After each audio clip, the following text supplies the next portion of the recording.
ci mbokk taalibe yi ñu dellu si waat ak yéen ci seen émission bernde ak Soxna Bilo tey nag ñu ngi dem ba suñu voisins yi maanaam ñi nga xam ne ñoo nekk Côte d'Ivoire pour togg li ñuy wax attiéké bu nga xam ne dañ koy boole ak poisson braisé donc lii nag moo siy dem.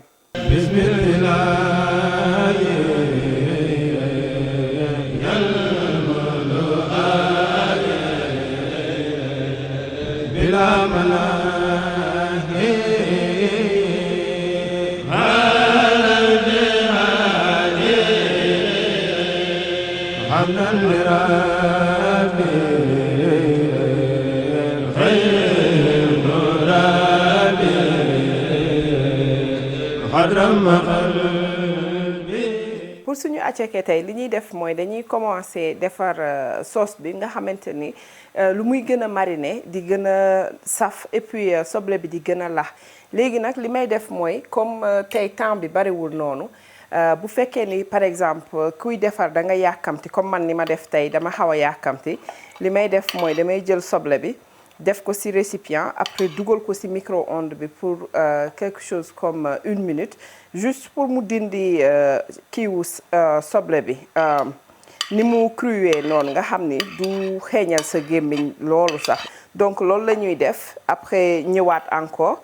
def ci yeneen assaisonnement yi après ñu ñëwaat ak yéen. gis ngeen léegi soble bi pare na dañuy def mooy dañuy jël tuuti ci suñu kaani bi ñu defaroon sànq di def ci gis nga ku nekk yu yaay xool kaani bi su la neexee nga yokk ko su la neexee nga wàññi ko donc man tuuti rek laa def daal di jël tuuti ail en poudre bi def ci duma ci def yépp demi cuillère à soupe café du moins laa ci def donc réserver leneen li ci des ni loolu dama koy def après ci kaw attiéké bi donc gis ngeen daal di jël tuuti ci sama basil bi def ci gis nga pincé rek yow yaay xool comme dañ ciy def tomate fraîche damay bëgg ñu ciy def faale basilic dafay relever goût bi gis nga nu ma ci defagum tomate bi léegi parce que il faut ma xaar ba soble bi xaw a sedd bu baax sinon dafay nar a togg tomate bi te du loolu laa ci jublu donc ñu jël suñu gis nga moutarde bi def ci gis nga tey nag moom togg bi moom maak sama jumelle ñoo ma ko jàngaloon seen kër ñu koy wax Rokhaya Diop ñoom ñoo taqaloon kër yaayam ivoirienne la donc ñoom ñoo ma jàngaloon togg bi mais cookie boo xoolee nag kenn du ma jàngal benn affaire ma yem si de dama si def toujours sama personal touch donc dina am yenn yoo xam ne dinaa ko si def te bokk ci woon donc mooy loolu togg moom noonu la yow yaay xool buñ la ko joxee la première fois mun nga ko topp mais après yow yaay xool rek li nga xamante ni moo la neex nga def ko ci li may wax rek tout le temps du benn convention boo xamante ni mi ngi ci togg bi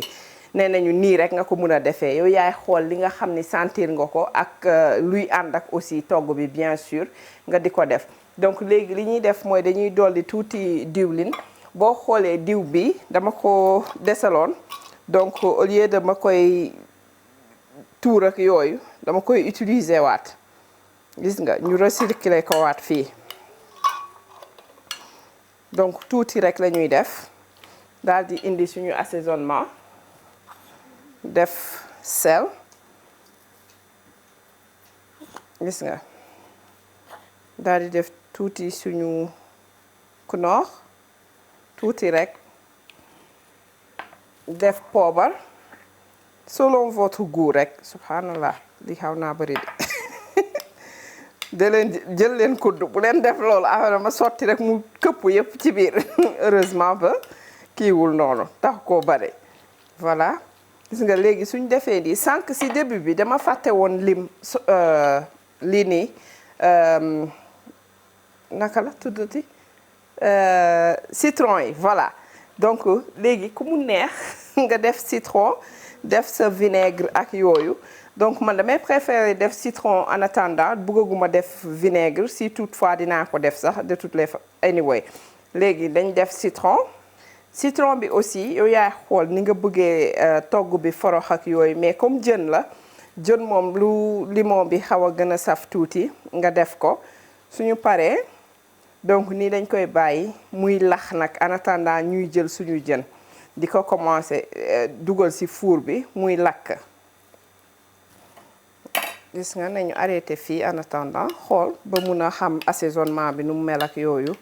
bala ñuy yokk booy xool defuma ci laaj bi nga xamante ni dañ ko dëbb ak yooyu mooy li ma leen wax sànq rek comme duñ ko togg damay éviter def laaj bu tooy bi damay préférer jël laaj bu laaj en poudre bi def ko parce que moom moo gën a mild daal maanaam du bàyyi benn xeet du tout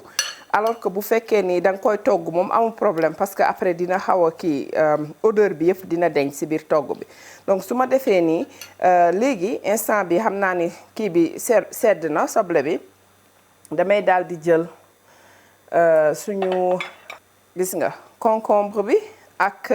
tomate fraîche bi ak aussi oignon vert bi yëpp ma def ko ci gis nga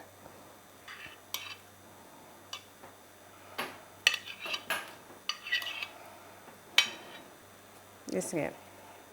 léegi ma jël sama carotte bi lii c'est facultatif quand même ku mu neex nga def ko chaque fois dama leen di wax man damay bëgg di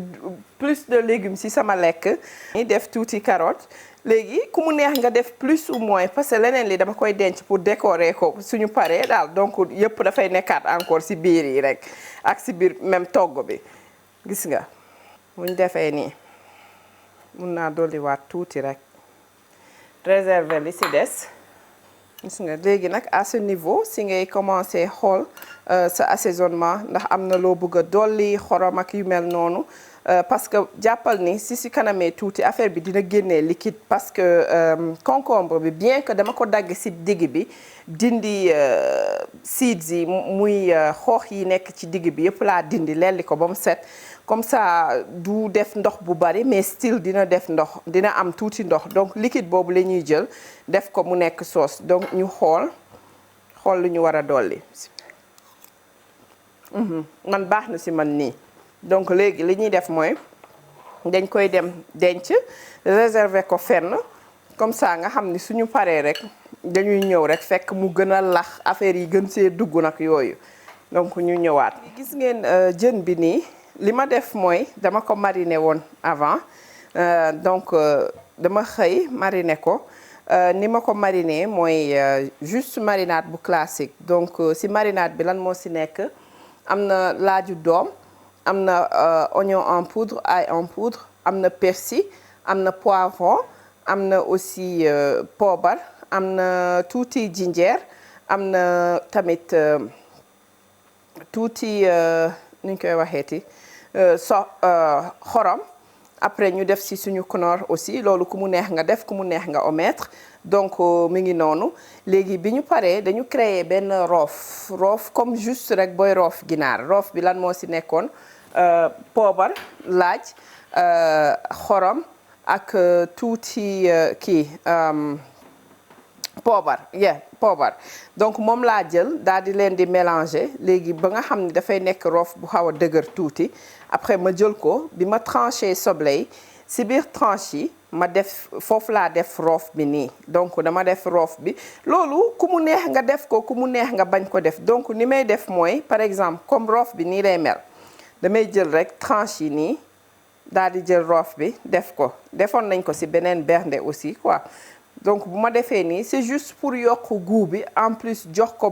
jën bi beneen caractère tamit moo tax ma def loolu mais ku ko fekkee ni amoo jot boobu wala bëggoo ko def aussi mun nga ko bàyyi nga dagg trancher sa jën nii rek après daal di def citron yeeg affaire yooyu noonu daal di koy mariner léegi bàyyi ko mu toog fi mu nekk nii li ñuy def mooy comme affaire bi yëpp mariné woon nañ ko et tout dañ si daal di jël ba mu des jël diwlin def si kawam ni après daal di koy dem dugal si four bi léegi bu ko defee moom le temps muy togg ñun ñu commencé defar suñu attiéké après bu ñu paree attiéké bi daal di attaquer plantain yi muy aloko yi donc ñu def loolu après ñëwaat ak yéen. voilà léegi attiéké bi li ñuy def mooy boo ngeen di xool dafa am ñaari façon attiéké dafa am bi nga xam ne bu tooy la ak bi nga xamante ne te nga xam ne généralement dañ koy congeler d'habitude waa Côte d'Ivoire moom la ñuy gën a utiliser mais fii des fois da ngay am occasion nga am ko des fois doo ko am donc bi nga xamante ni moo nekk ci boîte bi boobu tout le temps saa boo demee di nga am chance fekk ko fa donc man moom laa yore nii tey moom laay utiliser bi booy xool presque comme genre couscous wala nga ne bulgurite noonu lay xaw a mel daal léegi li ngay def mooy quantité attiéké bi nga yore moom même quantité que ndox ngay def léegi man fi ma nekk nii maa ngi amee quelque chose comme deux coupes et demi bu attiéké donc moom laay def léegi au lieu may def normalement dama war a def 2 coupes et demi ndox mais comme je vous le dis toujours rek man damay préférer dem tuuti nga xamante ni damay def 2 coupes par exemple demi coupe bi ma bàyyi ko à côté su fekkee soxla naa ko mun naa ko ci kaasaale tuuti su ma koy def ci micro-ondes bi donc man loolu laay def léegi li ñuy def mooy dañ koy def ci benn récipient bi léegi ma def ndox voilà gis nga 2 coupes yi mooy environ 500 millilitres ndox donc man moom laa ciy def léegi da ngay essayer mu laal fépp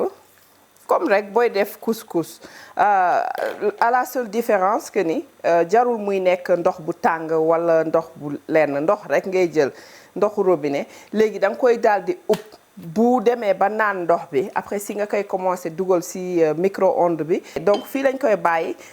di ko xool muy def ay affaire am en attendant ñun ñu commencer attaquer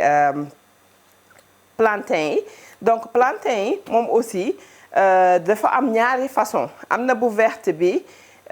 nga xamante ni dafay xaw a dëgër tuuti booy xool léegi moom ci famille banane la bokk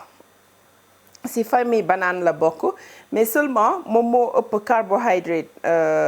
banane moom aussi moo ko ëpp fibre muy je pense que fibre alimentaire lañ koy wax wala su ma juumul quoi moom tamit dina am na potassium am na affaire yooyu noonu yëpp am na aussi ay vitamines muy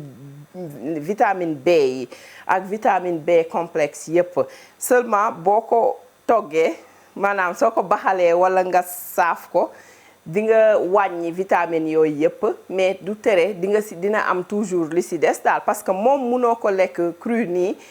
comme ni nga munee lekk banana loolu mooy seen différence munoo ko lekk cru donc façon togg bu nekk gars yi dañ ko ciy def daal léegi nañ ko essayer moo tax munoo ko xolli aussi jàpp nii rek xolli déedéet moom il faut nga dagg yëf yi buu yi boo daggee buu yi gis nga daal di xool fii nii dafay mel ni benn genre affaire bu dëll bu fi nekk nii ci der bi donc moom mooy lay wan yoon yi foofu ngay jël nga daal di xar tuuti pour mun a am accès ci chair bi gis nga dafa dëgër deram dafa dëgër loolu sax donc moom ngay def bu ko defee nga mun ko xolli gis nga parce que des fois te mu dëgër mu gën a dëgër lii loolu bu amee bu boobaa da nga koy daal di xolli ak sa paaka par exemple comme ku doon xolli ay navet ay yu ma xamul yooyu noonu nga koy mujj xollee parce que noonu la der bi di dëgëree voilà léegi xam nga xolli naa ko boo xoolee fii am na lu ci des lii nii lii ci des nii day am genre film bu sew bu nekk ci kawam nii loolu dafay baax nga dindi ko parce que sinon dafay am benn goût bu aigre boo xam ne daf koy bàyyi ci sa gémmiñ ci sa put bi lay nekk di linger round daal dootul neexati noonu donc da ngay def le tout ba dindi ko ba nga xam ne chair bi kese moom moo fi nekk gis nga doo ko gis des fois day ndiroo kii bi banane bi ci boppam mais soo prêter attention tuuti rek di nga ko gis mu nekk ci kaw noonu comme genre film bu nekk ci kawam noonu donc nga dindi ko parce que sinon rek boo ko mun nga ko togg et tout mais après day am benn weex-weex bu nekk ci sa put bi noonu wala ci sa gémmiñ bi nekk fa tëw a dem soo defee nii donc dindi nañ yépp gis ngeen bu verte bi moom moo mel nii loolu sax parce que différence am ak bu ñuul bi am naa bu ñuul bi boobu dafa ñor xom boobu c'est beaucoup plus sucré bi par exemple dafa nekk on the mild side maanaam c'est pas sucré sax laay wax donc ñun ci kër gi xale yi ñoom bëgg nañ bu sucré bi ñun bëgguñu tellement bu sucré bi donc moo tax ñaar yépp laay def bii nii mu nekk pour ñun bi nga xamante ni moo sucré boobu ni nga koy xamee mooy dafay dem ba ñuul kukk ba nga foog ni dafa yàqu mais fekk yàquwul loolu mooy wane ni ñor na xom léegi nag li ñuy def mooy dañ koy commencer dagg suñ ko daggee en diagonale gis nga def ko ay dagg yu yem rek voilà gis ngeen comme beneen alako bi ma leen waxoon bi mooy bu ñuul bi gis nga ñuul na mais toujours dafa ferme daal maanaam bi mooy bu nga xamante ne dafay sucré léegi moom li ngay def mooy da ngay dagg bu yi moom tamit même processus bi mooy am mais bii da ngay gën a def attention parce que ñor na ba pare buggoo dem xar alako bi en deux gis nga moom der bi day deñ sans problème doo fi nekk di lelli wala di def lenn donc bii da ngay jël moom aussi on refait la même chose ku nekk nga xool su la neexee nga def ko ay rondelles su la neexee nga def ko diagonale comme ni may defee nii boo xoolee dama koy dagg mu xaw a dijj tuuti parce que soo koy saaf dafay dellu te bu delloo wala tem nga bu fekkee dafa sew rek li muy def mooy dafay dellu rétréciru mais aussi soo koy tourner muy am tendance di damb donc gis nga bii dafay nooy loolu soo ko xoolee bële dafay dëgër dafay mel ni comme genre presque comme patate moom ni ngay traité pomme de terre ak ay patates douces noonu ngay traité alako bu verte bi ñu jot rek commencer aussi voilà donc mi ngi nii pare na léegi dañuy débarrasser fii boo xoolee attiéké bi tamit naan na ndox bi yëpp moom tamit ba pare léegi li ñuy def rek mooy dugal ko ci micro-ondes bi commencer tegaale aussi suñu cin ci gaz bi comme ça ñu commencer saaf alako bi pendant que jën baa ngi lakk ci biti jën bi tamit li may wax mooy ku mu neex nga lakk ko wala nga saaf ko dañuy def ñaari yépp ñu wan leen bi ñu lakk bi aussi ak bi ñu saaf bi ba pare ngeen mun a xool ku nekk yow yaay xool bi nga xam ni moom moo la tenté man bu ñu lakk bi moo may gën a neex la plupart du temps donc dinañu leen wan daal ñaari yépp ngeen xool ku nekk ñu def tànn sa bu la neex ma raxasu après dem ci cin bi génnee naa alako bi léegi dama ko yàkkamti de génnee naa attiéké bi léegi li may def mooy gis nga dañ koy jekki ñun li ñuy wër rek mooy pour mu nooy carrément ba nga xamante ni dootul dëgër ak yooyu gis nga ñu dugalaat ko encore yaakaar naa ni sax mën nañ ko dugalaat yeneen 2 minutes encore. ngeen attiéké baa ngi nii génn na donc en tout et pour tout maa ngi ko def pour 6 minutes yoo xamante ni increment 2 minutes laa ko doon def donc 3 fois laa ko dugal ci biir micro-ondes bi bu fekkee ne nit ki dafay tay loolu yëpp pratiquement du ko jar benn yoon rek la koy def mu jeex donc mais ñun dañ doon bañ a def ko yëpp 6 minutes yooyu bala muy tooy suñu loxo aussi doon xoolaale ndax dinañu soxla def ci moitié verre ndox boobu ñu wàññi woon te en fait jaru ko parce que mu ngi nii defuñu ko ci te yëpp ñor na léegi li ñu def mooy dañu jël suñu oignon ail en poudre bi def ci su la neexee nga def ci sa oignon en poudre ak peut-être soupçon wu kii poobar mu ngi nii tuuti rek laay def juste pour mu bañ a changer couleur bi donc mi ngi noonu léegi nag à ce niveau ku mu neexoon nga def sa macédoine sama sœur bi moom loolu lay def Oumy Fall dafay def macédoine ci biir donc mélange wu mixed vegetables maanaam peas ak carotte ak ay peut-être su la neexee maïs yooyu tamit mun nga ko ci def mais man dama ko bëgg a def nii mu xaw a simple daal di ci sànni ñëw sànni tuuti loolu mooy ci kanam tuuti bu ñu demee ba nga xam léegi ñu yàq carotte bi ñu râpé woon gis ngeen bi ñu wàññi woon moom laay ñëw sànni ci tuuti juste pour signaler nit ñi wan leen nit ñi que ni affaire bi am na carotte râpée donc loolu la ñuy def léegi en attendant dañ koy dem tëj dem saaf alako bi suñu saafee alako bi ba pare après ñu jël suñu beneen jën bi nga xamante ni dañu wax ni dañ koy saaf parce que yi nga xam ne ñu ngi ci four bi ñoom dem nañu ci biti ba pare ñu ngi lakk foofu léegi bi ñuy saaf rek moo ci des bu ko defee boobu buñ ko saafee ba pare après ñu tonni tuuti ci diw bi def ko ci attiéké bi donc bu ko defee ñu daal di commencer yàq donc loolu rek moo ci des fi mu nekk nii léegi nañ dem ci gaz bi commencer saaf alako bi en attendant gis ngeen léegi alako bu dëgër bi lañuy njëkk a def mooy bu verte bi woon li tax ma commencer ko c'est parce que boobu dañ koy aplatir tuuti comme ça ñu mun a xam différence bi entre moom ak bi nga xam ni dafa saf suukar bi noonu bi nga xam ne waaw dafa saf suukar pour mun a am différence bi donc moom saaf bu gaaw lañ koy def ñoom ñëpp bu gaaw lañ leen di def parce que bëgguñu ñu nekk ci diw bi lu yàgg ku mu neex aussi mën nga ko dugal ci four mais tey moom dañuy décider noodi quoi daal di def tuuti loo xamante ne dinañ ko saaf tuuti comme ça ñeneen ñi tam mun a am ñi nga xam ne bëgg nañ ko ñu am possibilité am choix boobu tamit donc lii du nekk lekk boo xam ne da nga koy def tous les jours xam nga bu fekkee ni once in a while de temps en temps mun nga def saaf te du wàññi dara ci sa wérgu yaram ni quoi que ce soit mais su fekkee ni li ngay saaf dafa bari wala li ngay consommer diw dafa bari donc moi je te déconseille nga jéem a wàññi saaf bi jéem a xool option yi nga xamante ne dinañ di dugal ci four beeg yooyu loolu lu jar a bàyyi xel la. ñu ngi commencer di tourner affaire yi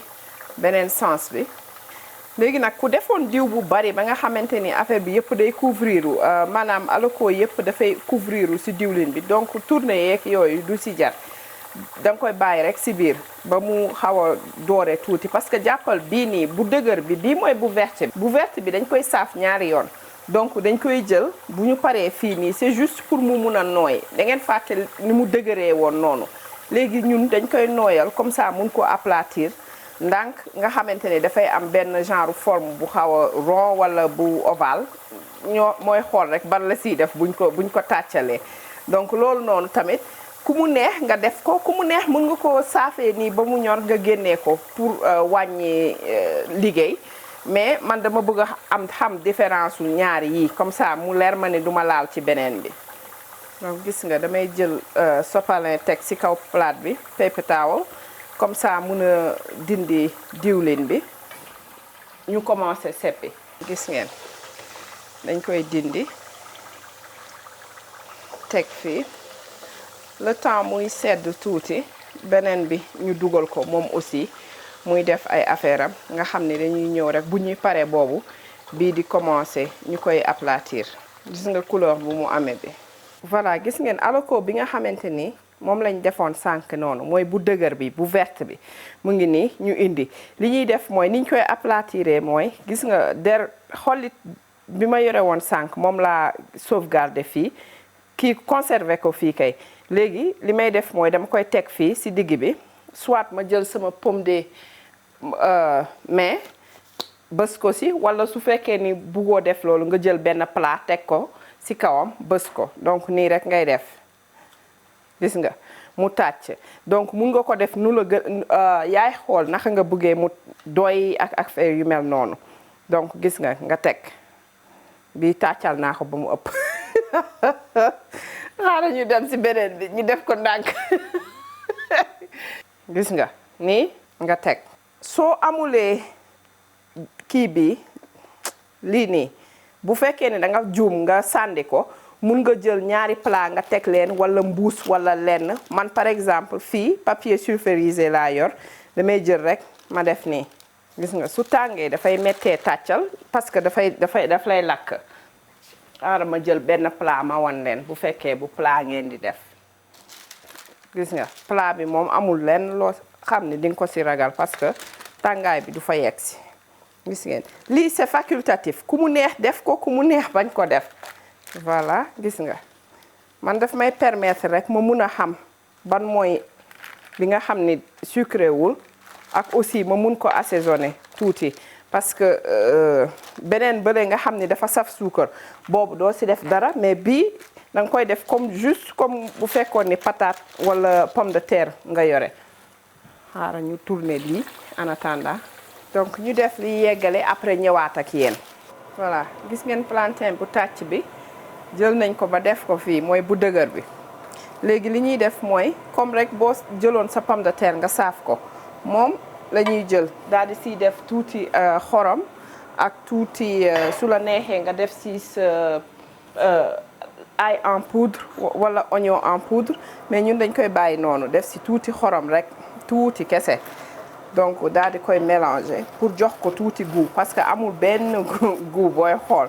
bu dëgër bi c'est fait pour ça pour nga mun si def say assaisonnement yu ma xamul gis nga donc nii lañ koy def daal di koy dugal si four bi ndànk mu toog foofu def ko kii pour nga xamante ni du sedd le temps ñuy defar suñu jën ak yooyu su la neexoon moom mun nga ko def dernière étape mais man dama bëgg def yëpp nga xamante ni suñu paree rek li ñuy def mooy yàq donc nañ dem def loolu en attendant commencer defar suñu jën bi indi ko pour saaf li yi doon lakk ñoom pare nañ ba pare donc bi ñuy saaf rek moo ci des donc ñu ñëwaat ak yéen incha allah. léegi jën bi dañuy ñëw rek def ko donc fexe nag gis nga su ma koy teg dama koy teg pas mu ñëw towards me mais away from me nga xam ni buy tis aussi du tis sa kaw donc gis nga beneen côté ba de du ma tegee jën bi nii nga xam ne day ñëw fekk si ma donc nañ def lii ñu ngi koy saaf ndànk-ndànk après bu paree rek ñu daal di jël wàññi ci diw bi def ko ci attiéké bi comme ni ma leen waxoon sànq parce que dafa war a am diw donc ñu def ci tuuti diw après daal di commencer nag def ci suñu plat yi def ko ci plat. kon nag mbokk jullit yi mbokk taalibe yi ñoo ko gisandoo seen berne bu ngi nii bi nga xamante ni tey jii dañu demoon ci suñu mbokk ivoirien yi maanaam Côte d'Ivoire daal di togg attiéké bi nga xam ne nag c'est fait à ma façon. donc nit ma ko jàngalee woon nag dolliwaat naa ci yeneen astuce yoo xamante ni man pour noo xamante ni man dina ma neex loolu donc mi ngi nii attiéké bi liñ ci boole moo nekkoon alako yi mu nekk ñaari façon alako yi benn bi bii nii bi nga xamante ni moo gën a doore moo nekkoon alako bi nga xam ne dafa ñor xomm mooy bu presque bu ñuul bi woon beneen bi nga xamante ni moom moo doore nii moom mooy nekkoon plantain yi nga xamante ni dafa vertoon donc boobu noonu dañ ko jël daal di koy saaf bu gaaw après daal di koy tàppal léegi pour mun ko saafaat encore defaat ci ay xorom ak assaisonnement ku nekk yaay xool rek li la neex nga def ko ci donc ñu boole woon ko aussi ak sauce crudité bi nga xam ni dafa amoon tomate fraîche yu ñu cuboon ñu boole ci concombre yoo xam ne dañ ko cube aussi biñ koy cube dañu dindi seeds yi nekkoon ci digg bi comme ça du tax sauce bi ndoxe en plus de ça ñu daal di ci boole carotte bi nga xam ne dañ ko râpé woon juste pour mun a inclure aussi carotte ci suñu añ bi déggal ma ne carotte légumes ci suñu lekk bi nga xamante ne plus de légumes ñu am plus de vitamines mun ko jëriñoo bu baax donc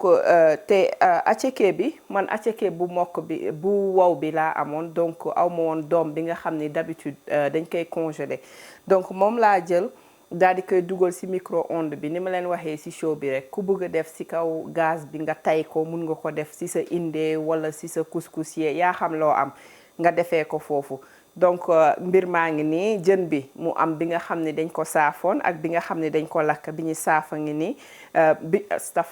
ñu saafa ngi nii bi ñu lakka ngi nii donc mu nekkoon noonu léegi nag seen attiéké mi ngi noonu tey nag moom sama ñamkat bi tey moom sëñ Moustapha Saliou la moom mooy ñëw nekkal ma sama ñamkat ndax avant affaire yi di pare daal xam naa ne mi ngi ci doon rey boppam daal ci waañ bi léegi nee na daal moom mooy ñam tey donc ñu daal di koy jox rek mu daal di ñam daal di ñuy wax lu mu xalaat ci lii Moustapha today you will be my special guest, okay? And you will tell me because I saw you feasting on my attiéké before it was even done. So right now you're gonna let us know what you think about it and be honest, you know. Okay, go ahead.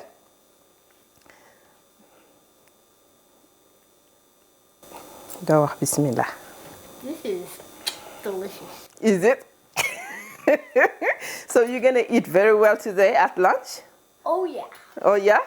Inshallah. Well, I'll put you to the test because you know why? Oh, okay. I can see that you like it. So what we are going to do, listen, I'll show the before and the after to show people how much you ate. If you're just like playing games, they will know about it. How about that? Deal? Shake on it. Ah, this is so, it's light. I know. Good. Deal. Donc gars yi yéen a ko gisandoo tey jii nag sëñ Moustapha moo nekkoon gan gi donc moom moo ne daal moom lii mooy liggéeyam fi mu nekk nii mu ngi ko bëgg a xëccoog yeneen gars yi nee na daal moom moo féetewoo woon ñam bi lu tax léegi nit ñi di ñëw rek di ñam ba mu des moom moo tax ñëwaat na encore yor liggéeyam di leen wax ni bon Bichri kii Bernde dafa am beneen chaîne aussi bu nga xamante ni foofu la ñuy def suñu yenn recettes yi nga xamante ni dañ ko nar a def en anglais wala en français français bi nag moom dina xaw a kii dina xaw a challenging mais dinañ jéem a góorgóorlu tuuti rek ngeen baal ñu bu fekkee am na ay damm-damm yu si nekk ak yu mel noonu mais anyway dafay nekk chez Bilo Fine Cuisine am na ñu nga xamante ni ñu ngi ko commencé partager déjà donc ku dem foofu la yenn recettes yi di nekk te des fois dina am foofu yu ñuy def yoo xamante ni dinañ fa def yenn affaire yu sew yoo xam ni duñ ko def ci télé bi donc foofu dañuy bëgg nit ñi di leen di drive traffic ci chez Bilo on YouTube nga xamante ni et puis ngeen di subscribe ngeen di inscrire et puis di aimer vidéo yi aussi mais surtout inscrire leen comme ça ñu mun a xool et puis seen suggestion ñu ngi koy apprécier bu baax comme nu ngeen ko tàmm di defee chaque fois lu ngeen am lu ngeen ñu wax rek ngeen bind ko foofu incha allah bu soobee kii mayee dinañ def suñu kéemtalaay kàttan pour jéem leen satisfaire te soxna Ndeye Ndiakhate yow borom New York ñu ngi lay wax ni maak yow dañ teg benn deal dinaa la toggal li nga bëgg dafa am rek ku may xaar koo xamante ne nee na ma bu ma ko togg tànk ñëwul donc même rek yow man ak yow dinañu kii dinaa la toggal sa plat dégg nga donc ñuy def noonu di leen jox dig daje di leen jaajëfal si gunge bi ngeen ñu doon gunge comme ni ngeen ko tàmm di defee saa su ne di ànd ak ñun si émission bernde bi di leen wax asalaamaaleykum wa rahmatullah